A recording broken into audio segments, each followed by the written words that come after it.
Sexy! For today's video ay magtitimpla nga pala ako ng kape. Ang ganda mo ng outfit ko. Kala ko kasi ako si Darna. So, dito ang aking basong ginto pang mayaman. At kunin na nga natin ang asukal at ating alog-alogin. Sa letra ng T. Chismosa. Lagyan na natin ang asukal ang ating kape. Ayan. At para sweet, lagyan pa natin ng isa pa. At kailangan umaalog-alog. Ang hirap naman itong isara. At ito ang ating kapeng malapit na ngang maubos.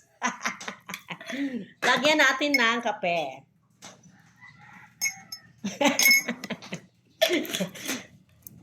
Ayan na nga ang aking, lagyan na natin ng tubig.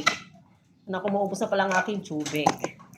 Option hair natin, baka sumabit sa kilikili. Lagyan na natin ng tubig.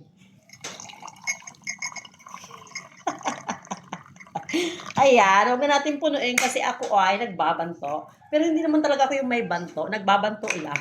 Alam niyo ba yung banto? Nilalagyan ko siya ng malamig kasi hindi ako sanay sa sobrang init. Ako lang talaga yung mainit. Yung hot na hot ba, ganon. At lagyan na natin siya ng tubig na may tubig na pambanto. At maglakad tayo ng pang sexy.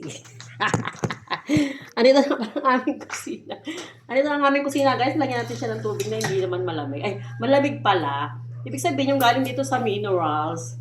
At mag-toast tayo ng ganaret. Haluin.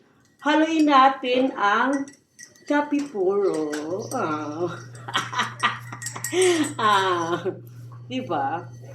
Ako ay magkakape habang nagmumuli-muli. Bahala kayo dyan. Kape tayo, guys. Kape tayo ng kapeng masarap. Diba? Ganyan ako maglakad. Ay, natapon yung kape. Natapon pala yung kape to. At ito na ako sa aking paboritong higaan. Ito ako nagkakape, guys. Diyan. Ito ang aming higaan, no? Medyo madilim lang. Ayan. Yan ako lagi nagtitiktok at ng aking electric pang mayaman. Diba? Bye and thank you for watching. And we love you all, mga kachini.